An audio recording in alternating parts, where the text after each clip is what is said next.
Hi, my name is Kashaya. Welcome to Mecarra TV. I am going to be talking about a photo shoot I did for my niece, Sweet 16. This was done in 2020.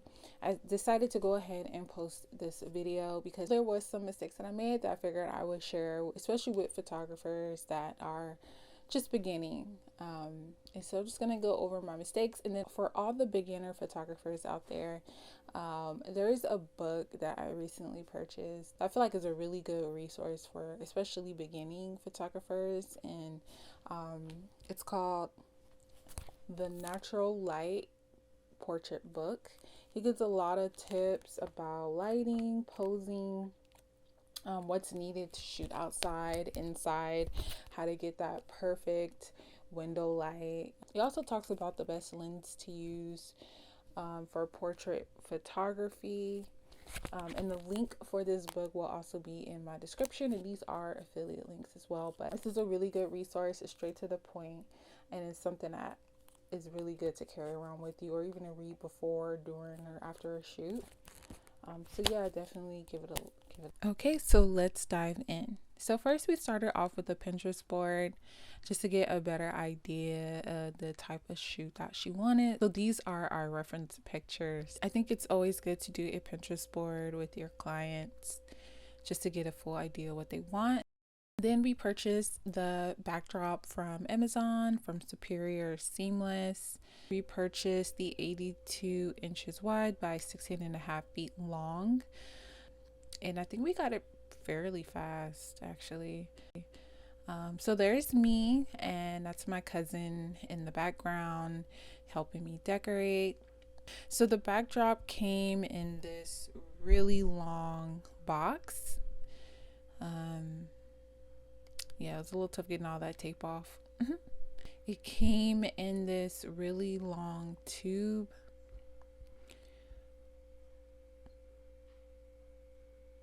The tube had these caps stapled on. So you will need a box cutter or something to get those staples out of there. So then I decided to go ahead and set up the stand before I took out the paper backdrop, just so I can have something to put it on and not let it just roll loose. So this backdrop stand I also purchased from Amazon. I want to say I had it for about 3 years. I've traveled with it. I used it a lot for shoots. It's held up pretty well. But yeah, the link to this stand will also be in the description if you're interested or just want to take a look. But yeah, it's lasted me a good time. I don't really have any complaints, just that the screws to loosen up over time.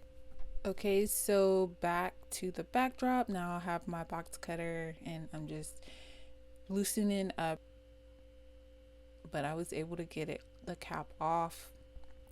And when I tried to get it out, the staples were actually blocking it. So I had to loosen up the staples even more. And of course, I tore the paper. So yeah, if you have this, make sure you take the staples completely out. Luckily, it only scratched the end of it, so it didn't really affect the paper. The paper is really thick, so it didn't go through, thankfully. That tape is pretty tough. I had to get scissors to loosen up the tape, probably because of my nails, but yeah. You may need a pair of scissors on your hand to help cut that tape. And my cousin, she also decorates, so she actually helps me decorate some of my shoots. She's also decorated parties, so it's always fun to link up with her. This is a photo shoot birthday party. It was a lot of work. I don't know what people want to do photo shoots for their birthday because it's work. My niece was exhausted afterwards. She was tired. When we took, I want to say maybe between 2 to 3, maybe 400 pictures. We definitely overdid it. And of course, this is my family, so you just wanted to have fun.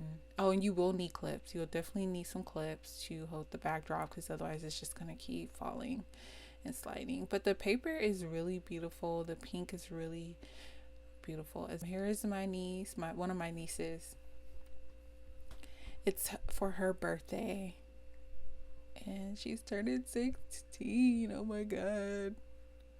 My nieces are growing up. This was in 2020, so they're gonna be turning 18 this year. And I don't know what to do. I forgot to have someone record me while I was taking the pictures. I set up like a 3-point lighting, and if you can, you want to light the background separately from your subject. Yeah, if you have the space, if you have the lights, you definitely want to light the backdrop separately from the subject. It's just better that way. All right, so here's me at my knees trying to get the balloons in order so we could take this picture. I used the wrong lens. Just looking back at some of my pictures, it looks like I shot between an 18 millimeter and a 27 millimeter, and those are wide angle lenses, which for the most part are not used for portraits. You can definitely do it with a 50 millimeter, but as you know, 50 millimeter is closest to our eyes. A wide angle causes distortion, and a longer angle usually puts everything into proportion. So yeah, definitely pay attention to that. With that longer lens, it also helps give the distance and gives the subject space and give you space so that everyone could feel more comfortable doing a shoot, because it can be very uncomfortable for subjects. Luckily I'm working with my family, so they are a little bit more comfortable with me. You know, professionally, you definitely want to provide that space if possible. If you're in an area where you can do that, definitely take advantage of that, because when a model gets really comfortable, you can get really good shots. Also, when posing people, you don't want them facing the camera directly. You definitely want to create an angle. It's just less flattering to have them facing the camera directly. So I took a picture of my nieces throwing up the balloons, and I did not use the right shutter speed, so I got a lot of blur. I believe I used 100th of a second when they were throwing up the balloons, when really I should have used 500th of a second and up to capture that movement, so there's not that blur there. And also had them throwing up, I can't remember if it was confetti, but that's all blurry. You can't even see what it is. When posing a group, you want to pose them in a triangle shape.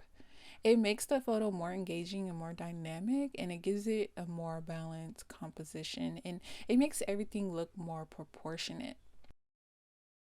So yeah, that's something else to look out for, which I did kind of achieve in this last picture. You want to make sure your subjects aren't too close to the backdrop. They should be maybe around 3 inches from the backdrop to prevent shadows and allow for easy lighting. So yeah, definitely light the backdrop separately if possible. So those are my top beginner mistakes slash tips. I really hope this video was helpful. Here are all the pictures. The shoot was a lot of fun, and I love the pink. It's so pretty. It photographed so well. All the links to everything I mentioned in this video will all be in the description if you're interested. Thank you so much for watching and making it to the end of the video. Please don't forget to like, comment, and subscribe. So let me know in the comments if you have any tips or experiences with a bad shoot, and I will see you all later. Bye.